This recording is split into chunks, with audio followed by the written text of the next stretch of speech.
पत्र के पत्र को तोड़ने से पहले एक नियम है कि बेलपत्र के पत्र को वृक्ष से जब तोड़ा जाता है तो सबसे पहले उसको मंत्र दिया जाता है। क्या कहा जाता है? ओम नमः शिवाय।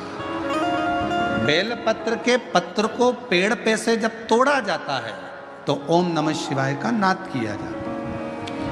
और बेलपत्र के पत्र में, इसमें तो वो नहीं है गूठी, बेलपत्र का जब पत्ता टूटता है तो यहाँ एक गूठी आ जाती है। देखा है आप लोगों ने? जम के तो बोलो, देखा है? तो बेलपत्र के पत्र में जो गूठी होती है उसको भी जब तोड़ा जाता है, उस गूठी को जब अलग किया जाता है तब भी शिव मंत्र उसको दिया जाता है। ओम नमः शिवाय। ओम नमः शिवाय। ओम नमः शिवाय। वृक्ष पे से पत्ते को तोड़ा तो मंत्र दिया, गूठी को तोड़ा तो मंत्र दिया, और बेलपत्र के पत्ते को जब तोड़ा जाता है, मंत्र पत्ते को तोड़ने से पहले मंत्र प्रदान किया जाता है, और जब तोड़ा जाता है तो कहा जाता है, हे माँ पार्वती, हे माँ गोरा, चलो तुम्हें शिवजी ने बुलाया है मेरे कल्याण के लिए। माँ, आपको शंकर जी ने याद किया है, मेरे ऊपर बहुत दुख है माँ, कल्याण करिए, चलिए मेरे दुख को समाप्त करिए, निमंत्रण दो।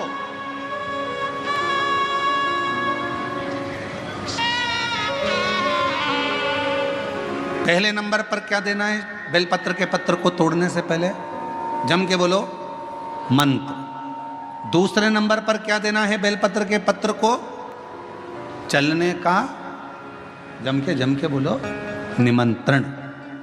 माँ पार्वती जी से कहो, हे माँ गोरा, हे माँ पार्वती, हे माँ चलिए, आपको शिव जी ने याद किया है। माँ, हे माँ पार्वती, हे माँ गोरा, मेरे कल्याण के लिए, मेरे दुख को दूर करने के लिए, मेरी तकलीफ़ों को हरने के लिए, हे माँ गोरा, मेरे कष्ट को समाप्त करने के लिए, माँ गोरा, मेरा भंडार भरने के लिए आपको शिव जी ने याद किया है, निमंत्रण दो।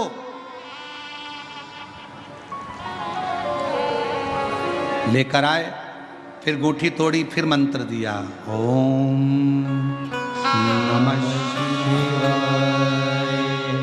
नमः शिवाय, नमः शिवाय। अब गुरुजी ने पूछा कि तुमने मंत्र दिया? नहीं। तुमने निमंत्रण दिया? नहीं। तो फिर तुम्हें क्या हक है कि बेलपत्र का पत्र तोड़ो? शिव महापुराण की कथा तो कितनी बड़ी बात कहती है, बेलपत्र के पत्र को सीधे पेड़ में से तोड़ कर लेकर आना चाहिए। बेलपत्र की डंडी, कई माताओं की, कई भाइयों की आदत थी, बड़ी सी डंडी होती है, उसको वहाँ से काट लिया, तोड़ लिया, पूरी की पूरी डंडी तोड़ कर लिया है, फिर घर पर आकर उसमें से पत्तियाँ तोड़ ली, जो डंडी थी उसको पटक दिया। ना ना ना, ये गलत है, ये गलत है। वृक्ष से पत्तों को निमंत्रण देकर फिर तोड़ा जाता है, और फिर लेकर आकर दूठी तोड़ते समय भी शिव मंत्र को दिया जाता है। कुछ नियम है बेलपत्र के भी, उसको धारण करना चाहिए। कुछ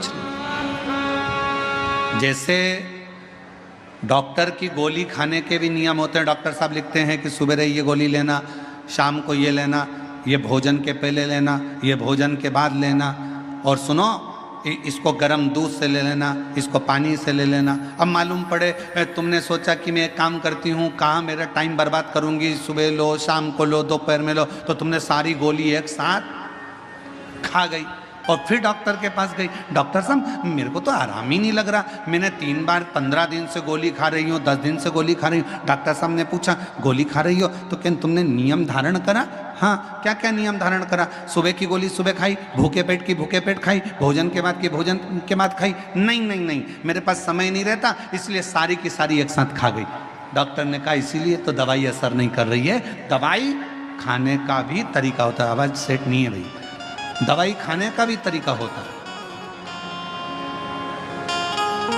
दवाई को खाने का भी एक तरीका है, उस दवाई को खाओगे आनंद पाओगे, स्वस्थ हो जाओगे, रोग मुक्त हो जाएगा।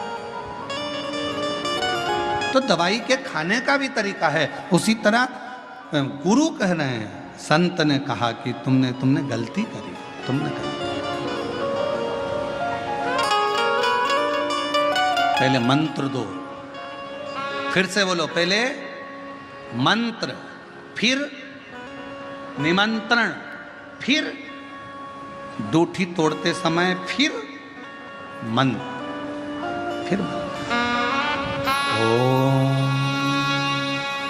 नमः शिवाय, ओम नमः शिवाय, ओम नमः शिवाय। फिर मंत्र के बाद निमंत्रण दो। माँ पा, हे माँ गौरा, साथ में बोलो, हे माँ गौरा, हे माँ पार्वती, चलिए आपको देवाधिदेव महादेव बुला रहे हैं, मेरे दुख को काटने के लिए, कष्ट को मिटाने के लिए, तकलीफों को मिटाने के लिए। माँ आपको शिव ने याद किया है।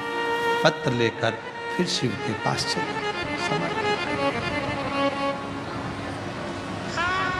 लाखों के दुखड़े जो तू हर गया डमरू वाले, मेरे दुखड़ों को देख कर क्यों डर गया डमरू वाले। चलो माँ, क्या तुमने निमंत्रण दिया? नहीं। क्या तुमने मंत्र दिया? नहीं। तब संत को क्रोध आया। संत ने कहा, बेटा ऐ शिवानंद, ऐसे कभी बेलपत्र को लेकर मत आना, ऐसे